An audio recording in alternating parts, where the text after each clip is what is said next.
예, 공명선거 네트워크의 개표 참관인 교육을 시작하도록 하겠습니다. 저는 전문위원으로 재직하고 있는 윤환철이라고 합니다. 인사드리겠습니다. 우리 공명선거 네트워크에서는 17개 시도에서 2,000명 이상 모집하고 교육하고, 그 다음에 개표소별로 최소 6명씩 파견하면 1,500명의 개표 참관인을 모집하고 교육하는 걸 목표로 해서 그 일정과 같이 준비를 하고 있습니다. 물론 공명선거 네트워크뿐 아니라 시민의 눈에서도 이걸 준비는 하고 있는 걸 알고 있습니다. 필요하다면 언제든지 협력해서 하도록 그렇게 하겠습니다. 감시 장비, 비용, 교육 이런 것이 필요하다는 것을 제가 써놨습니다. 오늘 선거관리위원회에 저희가 강하게 요청한 것 중에 하나가 기록 보고석을 언제든지 볼 수 있게 열어달라, 이렇게 요청을 했습니다. 그거는 사실 요청할 필요가 없는 내용입니다. 왜냐하면 법에 개표 참관인은 어디든지 볼 수 있고 어디든지 촬영할 수 있고 그 촬영한 것을 언제든지 송출할 수 있게 돼 있기 때문에 굳이 말하지 않아도 되는데, 왜 그 말을 했냐면요, 그냥 법적 근거도 없이 개표 참관인이 거길 관찰하는 것을 막는 사례가 한두 건이 아니었습니다. 관악에서도 우리 팀원 중에 하나가 거기서 이제 지키고 있었는데, 제대로 입력하는지 보려고 지키고 있었는데 거기 있지 말라는 거예요. 그 쫓겨났어요. 쫓겨나서 저한테 왔어요. 그래서 왜 쫓겨났냐 그랬더니 그걸 보지 말라고 한다는 거예요. 그래서 갔죠. 제가 가서 거기 선관위 직원한테 왜 개표 참관인을 여기 못 보게 하느냐 그랬더니 자기네 업무에 지장이 있다는 거예요. 아니 무슨 지장을 줬냐, 그러니까 뒤에서 보는 게 좀 그렇대요. 프라이버시 뭐 이런 얘기를 하는 것 같아요. 근데 이게 프라이빗한 공간이 아니죠. 그래서 제가 법적 근거가 뭐냐 그랬더니 없어요 그러더라고요. 법적 근거가 없으면 귀하는 귀하 할 일을 하세요. 우리는 우리 할 일을 할 거예요. 이렇게 하고 다른 팀원들 자꾸 쫓아내길래 그냥 제가 서 있었어요. 보시다시피 저는 들어서 옮기기가 쉽겠어요, 어렵겠어요? 네, 조금 어렵습니다. 그래서 제가 서 있다가 우리 팀원 중에 고성능 카메라를 가져온 팀원이 계셨어요. 그래서 그분한테 여기 와서 다른 일 하지 마시고 날이 셀 때까지 그 모든 화면을 여기서 다 찍으시라고 그렇게 부탁을 드렸어요. 그래서 1박 2일 동안 찍었고, 그런 과정에서 선관위 위원회 도장이 안 찍힌 이 집계를 컴퓨터에 입력하는 장면을 찾아냈고, 여러 번 찾아냈고, 그 다음에 또 입력할 때 말이죠, 총 투표수하고 유효표 더하기 무효표가 정확하게 맞아야 되겠죠. 안 맞으면 뭔가 샜단 얘기가 되겠죠. 그게 안 맞는 사례가 계속 또 입력이 되고 있었어요. 그 화면 다 찍었어요. 그래서 우리가 이제 문제 제기를 많이 했고요. 이랬기 때문에 우리가 기록 보고석은 반드시 감시해야 된다는 생각을 갖게 됐고, 또 선관위는 가장 싫어하는 감시가 바로 기록 보고석 감시였던 거죠. 그래서 좀 전에 과천의 중선관위에서도 똑같이 그 내용을 문제 제기를 했어요. 그랬더니 이제 선관위가 어떻게 하겠다 그러냐면, 기록 보고석 너무 가까이 가면 직원들이 이제 뒤통수를 누가 본다는 이런 불편함이 있으니까 폴리스 라인처럼 라인을 그어가지고 그 라인 밖에서는 얼마든지 볼 수 있게 해주겠다, 이렇게 약속을 했어요. 그러면은 우리가 이제 못 보는 일은 없겠는데 문제가 없지는 않아요. 왜냐하면 숫자가 멀리서 보이나요? 잘 안 보이는 거죠. 그러면 우리가 또 고성능 카메라를 또 준비해야 될 거 아니겠어요? 이런 난점은 있으나 일단 그쪽도 불편하지 않고 우리도 감시할 수 있는 그런 기초는 마련한 셈이에요. 그러니까 이것도 공짜로 된 게 아니고 지난 선거 때 그렇게 감시를 해가지고 줄기차게 문제 제기를 한 결과로 얻어진 거라는 거죠. 자, 그러면 뭐가 필요하냐 봤더니 각 개표소마다 2대 정도의 고해상도 카메라가 필요합니다. 그러니까 이건 뭐 사서 드릴 수는 없고 집에서 이제 사진 취미로 하시는 분들이나 기술이 좋으신 분들이 카메라를 좀 가져오실 수 있으면 좋겠습니다. 그 다음에 전체 각 모든 참관인들에게는 필수적으로 12시간 지원되는 보조 배터리가 반드시 필요합니다. 전기 어댑터 꽂으면 되지, 안 됩니다. 전기 어댑터를 꽂고 있는 순간 그 스마트폰을 카메라로 쓸 수 있어요, 없어요? 쓸 수 없죠. 그러니까 항상 움직이는 상태에서 전원 공급이 돼야 되는 겁니다. 12시간 이상 되는 보조 배터리 반드시 필요하고요. 가능하면 그 동영상을 잘 거치할 수 있는 삼각대, 요런 것도 좋고, 그 다음에 이렇게 꼬부라지는 것도 있고, 없으면 셀카봉 괜찮습니다. 셀카봉 이런 거 가지고 오시고, 그 다음에 이어셋, 마이크하고 이 이어폰이 같이 있는 이어셋이 필요하겠죠. 그러니까 핸드폰 사면 주는 그겁니다. 그걸 이제 끼고 통화도 하고 찍기도 해야 되는데 주의사항이 있어요. 찍을 때 이어셋을 끼우면 동영상 사운드가 그 마이크로만 들어가죠. 주변 사운드는 입력이 안 됩니다. 그러니까 이렇게 이어셋을 꽂아서 찍으실 때는 그 상황이 어떤 상황인지 자기 목소리로 내레이션을 해야 돼요. 지금 무슨 일이 벌어지고 있습니다 하면서 내레이션을 하면서 찍어야 되고, 만약에 주변 소음을 넣어야 된다. 그럼 이어셋을 뽑아야죠. 뽑으면 스마트폰은 자기가 주변 있는 내장 마이크로 그 사운드가 들어가게 됩니다. 그런 연습을 좀 하셔야 되고요. 와이파이가 터질 수도 있고 안 터질 수도 있지 않습니까? 공짜로 준다는 보장이 없어요. 그러니까는 LTE로 가야겠죠. LTE로 이틀 동안 동영상을 보내보세요. 어떻게 되나? 요금 폭탄 맞거든요. 그러니까 그 달만 무제한 요금제로 바꾸십시오.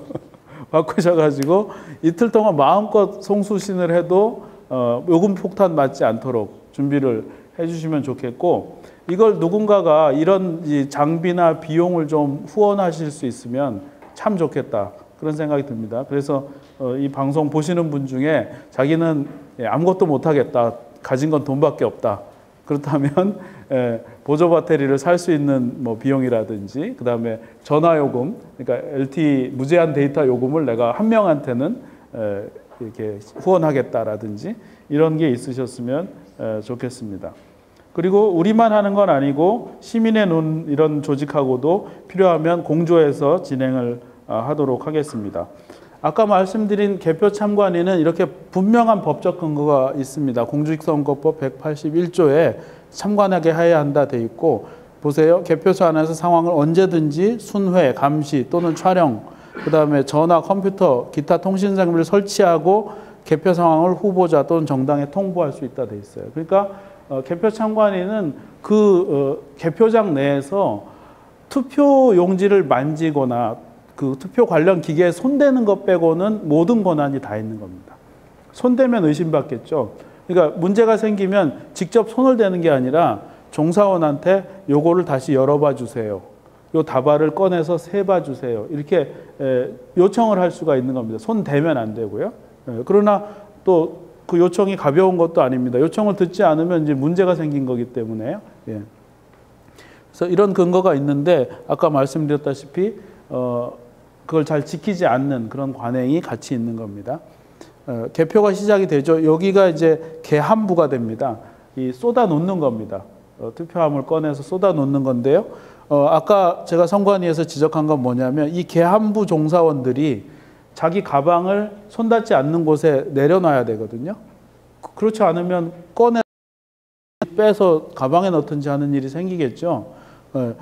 근데 그것을 미리 노티스를 하고 확인해야 되는데 이 선관위 직원들이 그 확인을 굉장히 소홀히 하거나 안 합니다. 그럼 누가 해야 될까요? 개표 참관인이 해야 됩니다. 그런 일이 발생하면 선관위 직원한테 가서 왜 이거 노티스 하지 않느냐 하고 지적하셔야 되고요. 그럼에도 불구하고 시끌시끌합니다. 이게 체육관이거든요. 방송을 해도 웅웅웅웅 해서 무슨 말인지 들리지도 않아요. 자, 그러니까 그럼 어떻게 해야 되느냐? 이 가방을 메고 있는 분한테 찾아가서 선생님 그 가방을 밑에 내려놔 주세요. 이렇게 한 명씩 얘기를 해야 되는 겁니다. 그리고 이제 투표함이 이제 도착하면 이 봉인이 있는지 없는지 확인해야 되고, 이렇게 이제 개함부에서 투표지 정리를 합니다. 이거는 세는 단계는 아닙니다. 흐트러져 있는 투표지를 이렇게 차곡차곡 정리하는 상황이고, 아까 말씀드렸다시피 개인 소지품 이런 것들을 갈무리할 수 있도록 해줘야 되고요. 이 분류기입니다. 이 분류기 처음에 선관위가 이걸 개표기라고 이름을 한 적이 있어요. 그래서 큰 오해가 발생을 하게 된 겁니다. 그렇게 얘기를 하고 있습니다. 사실상 개표기로 쓰고 싶었던 모양이에요. 그러나 이것은 분류기에 불과하고 이 분류기가 불완전한 상태이기 때문에 결국 사람 눈으로 다 확인을 해야 됩니다. 분류기의 최대 문제는 에러율입니다. 에러율. 예. 미분류라는 칸이 따로 있어요. 그러니까 저게 투표용지를 뭉태기로 놓으면 1번 찍은 표, 2번 찍은 표, 3번 찍은 표 이렇게 자동으로 착착 가는데 이 기계가 이거 도저히 분류 못하겠다. 미분류에다가 꽂아놨습니다. 그러면 이 아까 성관이가 말했듯이 이 기계를 쓰는 이유는 빨리 하고 정확히 하기 위해서이거든요. 그런데 미분류가 많으면 많을수록 뭐가 문제가 생기겠어요? 빠르지도 않고 정확하지도 않은 문제가 생기는 거죠. 그리고 그 미분류가 많으면 결국 끄집어내가지고 사람 손으로 다시 해야 됩니다. 그러니까 어쩔 때는 안 쓰는 것만 못한 경우도 발생을 하는 거죠. 미분류율이 문제인데요. 성관이는 아까 많이 늘어나서 6점 몇 %라고 얘기를 했습니다. 미분류율이. 그러나 제가 작년에 관악구 선관위에서 실제로 세봤어요. 세봤더니 최하 8%에서 28%까지 갑니다. 미분류율이. 그럼 미분류에 꽂힌 표를 꺼내서 보면 정말 알 수 없는 상태냐? 아니요. 분류된 표나 별 차이가 없어요. 결국 그럼 최종적으로 진짜 미분류, 사람이 봐도 이건 누구 찍은지 알 수가 없다는 진짜 미분류는 1%가 안 됩니다. 28%가 미분류에 꽂히고 있는데 정말로 미분류는 1%가 안 되는 거예요. 그러니까 이러면 개표 종사원들도 힘들고 기계 얘는 힘든지 아닌지 모르겠지만 참관인들도 힘들잖아요. 시간이 늘어집니다. 시간이 계속 밀려요. 그럼 개표 완료 시간이 어떻게 되겠어요? 뒤로 밀려나는 거죠. 예. 제가 혼표, 부정선거를 적발한 시각은 새벽 3시 반이 넘어섭니다. 왜 그렇게 넘어왔느냐? 이렇게 부실한 기계가 계속 시간을 지연시켰거든요. 기계에 들어간 걸 다시 꺼내서 또 3개 만들고 또 3개 만들고 이러면 개표 종사원들 짜증납니다. 밤새고 있지 않습니까? 짜증나죠? 그런데 참관인이 계속 카메라 들이대죠? 예, 더 짜증나겠죠? 우리는 안 할 수도 없고요. 예, 이런 상황에서 계속 밀리고 하면 굉장히 지친 상황이 오는데 그때 제가 혼표를 찾아냈습니다. 아마 범죄를 저지르고 싶은 사람이 있다면 언제 할 것 같습니까? 그렇죠. 그 취약한 시간에 하고 싶어 할 겁니다. 그러니까 우리가 이 각오를 어떻게 해야 되느냐. 하룻밤 하겠다 이게 아니고 1박 2일, 무박 2일을 날을 새고 집에 가서 편히 쉬겠다. 이런 생각을 가지고 가야 되고 특별히 다 파김치처럼 지친 그 시간. 그게 가장 취약한 시간이라는 걸 알고 계셔야 됩니다. 여기 미분류 꽂혀 있죠. 조금 이따 제가 보여드리겠습니다만은 미분류에 꽂힌 표가 거의 정상적인 표가 막 꽂히고 있었어요. 아까 중앙선관위에서 그걸 따졌더니 변명은 뭐였냐면 작년 그 선거에 초반 몇 시간 동안 굉장히 미분류가 많이 나왔다는 거예요. 그래서 어떻게 했냐 그랬더니 그 값을 조정했대요. 무슨 이제 수치가 있는 모양이에요. 센서나 스캐너가 스캔하는 감도가 있는데 그 감도를 다 일률적으로 조절해서 괜찮아졌다 하는 거예요. 저는 어떻게 얘기했냐면 그 자체가 부실한 거 아닙니까? 아까 핑계가 뭐냐. 중앙선관위에서는 온전한 기계를 잘 만들어서 내려보냈는데 이동하다가 흔들려서 어떻게 되고 그 다음에 그날 날씨가 비가 와서 어떻게 되고 또 선거 투표용지가 길어서 어떻게 되고 이런다는 거예요. 그래서 생각을 해보십시오. 그 모든 변수를 고려하는 게 그 물건 아니에요? 이게 서비스 품질 문제죠. 거버넌스 품질 자체가 낮은 겁니다. 그래서 제가 아까 이 미주알 고주알 지적하는 것보다는 전체 체계의 품질을 높이십시오. 그래야 그것이 신뢰가 됩니다. 하고 이제 얘기를 했던 겁니다. 심사 지켜봅니다. 좀 전에 확인했더니 분당 100매로 세팅을 해놨더라고요. 예. 이게 지난번 선거는 150매에서 200매까지가 가능했었거든요. 이게 뭐냐면 지폐를 세는 기계 같은 똑같은 원리인데 이렇게 위에서 아래로 똑똑똑똑 떨어지는 겁니다. 표가. 제가 작년에 적발한 게 바로 이 심사 계수기, 투표지 심사 계수기에서 적발을 한 건데요. 한 다발이 이 위에 이렇게 얹힙니다. 얹혀서 딱 누르면 똑똑똑똑 떨어지면서 숫자가 카운트가 올라가는 겁니다. 그게 몇 매인지. 근데 이 다발은 이미 새누리당 606표로 집계가 끝난 다발이에요. 끝난 다발인데 어떤 문제가 있어서 다시 올렸어요. 똑똑똑똑 떨어집니다. 떨어지면 보세요. 새누리당으로 돼 있으니까 이 동영상처럼 보이겠죠? 떨어질 때. 도장 위치가 어떻게 돼야 되죠? 예, 같은 위치에 똑똑똑똑 보여야죠? 근데 제가 눈이 이렇게 안 좋아 보여도 눈썰미는 있어요. 딱 보고 있는데 틱, 틱, 틱. 도장 위치가 튀는 겁니다. 이상하죠? 예. 그래서 제가 요거 개수하시는 분한테 이제 카메라로 찍으면서 자, 요 다발 꺼내주세요. 꺼내서 이제 하나씩 넘겨주세요. 이렇게 했어요. 그때 넘기다 보니까 새누리당 표 606표로 묶인 중간에 민주당 표 62매가 다발로 끼워져 있었던 겁니다. 그러면 민주당 표 62매를 뺏어온 거잖아요. 그럼 표 차이는 어떻게 되죠? 그렇죠. 그거의 2배죠. 124표 차가 나는 거죠. 네. 그걸 적발했고요. 그다음 그게 새벽 3시 뭐 한 40분경 제가 백서에 써놨습니다. 그렇고 그다음에 그 시간도 넘어서 거의 5시, 6시 때는 무슨 일이 있었냐면 이제 개표 다 끝났는데 이쪽 코너에서 한 7광주리를 아직도 분류를 안 하고 있는 거예요. 우린 다 끝났다고 이제 갈 준비하고 있는데 가야 되나 말아야 되나 이 고민하고 있는데 그래서 하도 이상해서 가봤어요. 자기들도 빨리 끝내야 퇴근할 거 아니겠어요? 가봤더니 막 뒤적뒤적 하고 있는 거예요. 뭔가 없어졌다는 식으로. 그게 무슨 일이에요? 그랬더니 100표 다발이 없다는 거예요. 100표짜리가. 그 나중에 찾아냈는데요. 기가 막힌데 녹색당 표 100표 묶음이 다른 당 밑에 이렇게 섞여 있어요. 그리고 그 위에 그 다른 당 표로 이게 분류가 돼 있는 거예요. 그 100표가 오차가 났어요. 그랬더니 그렇대요. 그걸 찾아내는 거예요. 네, 그것도 시간대가 이제 거의 동이틀 무렵 그 시간대였습니다. 이런 일이 발생하기 때문에 개표 감시원들은 반드시 필요하고 취약한 시간일수록 중요합니다. 그런데 유감스럽게도 각 당이 보낸 개표 감시원들은 10시, 11시에 퇴근해 버리십니다. 그 희한한 일이에요. 예컨대 뭐 민주당이 야당이라면 자기네 표 자기가 지켜야 될 거 아니에요? 근데 안 지키고 가버려요, 집에. 이게 해석이 아직도 안 돼요. 예. 그래서 이제 저 혼자 이해해 주기로 한 건 뭐냐면, 이 사람들은 선거운동에 모든 에너지를 다 쏟고, 정작 개표 때는 널브러지는 게 아니냐, 뭐 이런 생각했는데, 그래도 아직은 이해가 안 가요. 그러니까 치우고요, 우리가 잘 감시해야 돼요.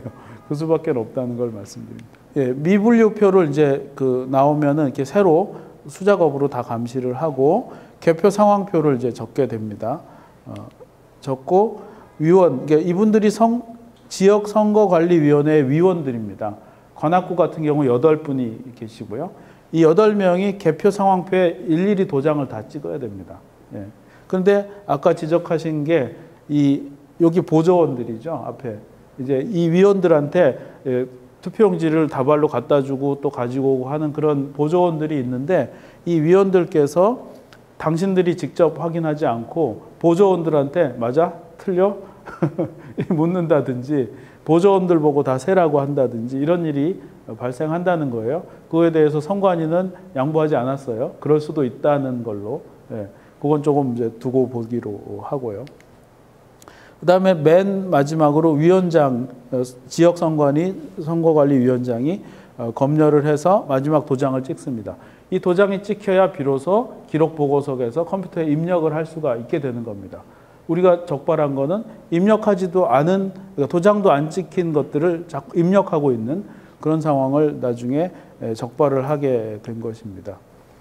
개표 상황표는 그 벽에다가 게시를 하게 돼 있습니다. 그래서 우리 개표 참관인들이 게시되자마자 하나하나 이게 다 또 찍어 놓는 게 필요합니다. 여기가 이제 기록 보고석인데 이거 단촐하죠. 이거는 거의 아주 인구가 적은 그런 동네 개표 기록 보고석이고요. 인구 많은 서울의 기록 보고석은 컴퓨터가 한 8대에서 10대가 쫙 있고 거기서 다들 입력을 하고 있는 겁니다. 그 뒤에 가서 그 화면들을 감시해야 되는 거죠.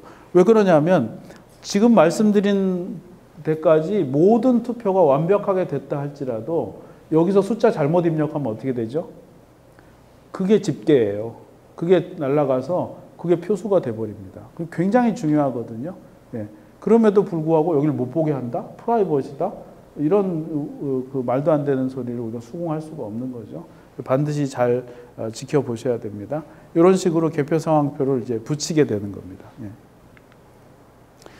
제가 아까 말씀드렸던 이 다발입니다. 여기 이제 개수기에서 나온 건데 여기 보시면 2번에 찍혀 있고 여기는 1번에 찍혀 있죠. 한 다발이에요. 한 다발. 예. 그래서 이제 이 수정하는 겁니다. 이거는 사실은 문제를 삼으려면 고발해야 되는 사안이었어요. 근데 다 지쳐서 막 힘들어하고 있는 상황에서 너무 이렇게 법적 용어를 꺼내기가 싫어서 자 어떻게 수정하실 거죠?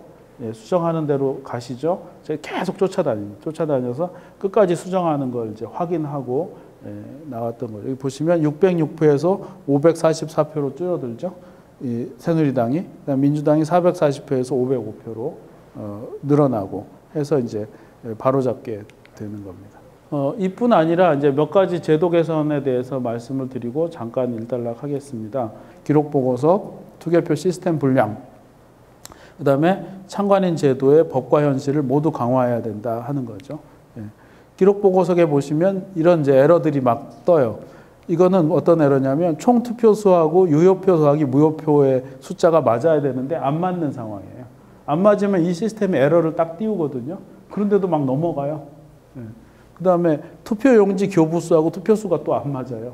또 에러가 떠요. 예. 또 이건 똑같은 거고요. 요거는 이게 싹 사라지는 화면이죠. 요거를 이제 아까 그 두 눈 그분이 잡은 건데, 예, 투표용지 교부수하고 투표수가 안 맞는데 그대로 입력을 해버린 거예요. 그러니까 이 경고 화면이 쑥 사라지더라고요. 그래서 아까 이제 선관위가 이걸 이제 미리 본 것 같아요. 보고서 이제 앞뒤를 다 공개를 해서 맞춰볼 수 있도록 하겠다고 이제 각오를 피력을 하더라고요. 과연 그럴지는 이제 개표소에 가봐야 되겠죠. 네. 변명은 항상 있어요. 왜 안 맞는 숫자 입력하냐? 그러면 단순 실수다. 그리고 입력해서 에러가 뜨는지 검사해 보려고 그랬다. 뭐 이런 얘기 하고요. 거민이 없는 집계전을 또 왜 입력하냐? 그러면 빨리 하려고 그랬다. 뭐 이런 이제 변명. 그러나 위법입니다. 선관위가 위법을 이제 저지르고 있는 겁니다. 그래서 항상 개표감시원이 정도대로 정확하게 하라고 이렇게 얘기를 해야 됩니다. 하나 조금 권해드릴 것은 아까도 말씀드렸다시피 제가 적발한 것이나 이런 위법행위 전부 사실 고발감입니다. 그런데 그 전체 체계가 무지하게 피곤하거든요.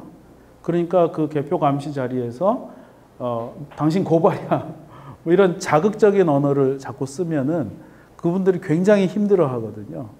그래서 저는 어떻게 했냐면 계속 찍습니다. 동영상은 계속 찍으면서 정확하게 할 말만 합니다. 이게 어떻게 된 거죠? 어떻게 고치실 거죠? 같이 가시죠? 해서 계속 쫓아다니면서 결국 그걸 고칠 때까지 추적하고 모든 것을 기록하는 일만 했고 따로 고발은 하지 않았어요. 근데 지금 오늘 선관위 가보니까 제가 했던 걸 다 알고 있어요. 고발하진 않았지만 그렇게 해서 좀 요령껏 해야 되겠다 하는 생각입니다. 작년에는 기록보고서 보고 뭐 이런 마찰이 있을 때 선관위 쪽에는 어떤 권한이 있냐면 참관인이 소란을 피웠다 하는 그 명분으로 참관인을 퇴장시킬 권한이 있어요. 그러니까 큰 소리를 쉽게 지르실 필요가 없고 그러시면 안 됩니다. 그러면 소란 피운 걸로 오해받아요. 아까 우리 팀원 중에 두눈이라는 그 팀원이 굉장히 액티브한 분인데 부당한 얘기를 들으니까 막 흥분해 버렸거든요. 목소리 커졌어요. 그러니까 선관위 쪽 직원들이 이 소란 피웠다 막 이런 소리를 하는 거예요. 그건 뭐냐면 퇴장시킬 그 전제 조건이에요. 퇴장시킬 그 준비를 하는 거예요. 그래서 제가 조금 컴다운 하시게 하고 이제 또박또박 묻는 거예요. 문제가 뭐였죠? 우리가 피운 소란이 왜 소란이죠? 이 지적에 대해서 해명을 하셨나요? 그 해명이 타당한가요? 하고 낮고 정확한 목소리로 물어보시는 거죠. 예. 이게 훨씬 더 이제 효과적이었다는 걸 말씀드립니다. 이건 뭐 카톡은 따로 우리가 얘기하도록 하고 여기까지 일단 일단락을 하고 또 그 다음 호흡을 생각해 보도록 하겠습니다. 예, 수고하셨습니다. 감사합니다. 예.